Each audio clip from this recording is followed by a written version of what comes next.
Arrangement করে সে কিভাবে তার নিজ এলাকায় যায়?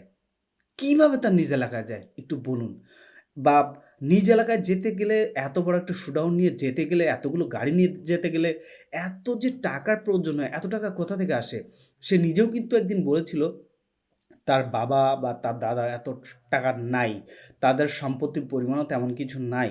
বৈষম্য বিরোধী ছাত্র আন্দোলনের পর কি এমন সম্পদের পাহাড় সে পেল যে সে কোটিপতি বনে গেছে, গাড়ি কিনেছে, বাড়ি কিনেছে, তার জিনিসপত্রের কোনো অভাব নেই। কি এমন করছে?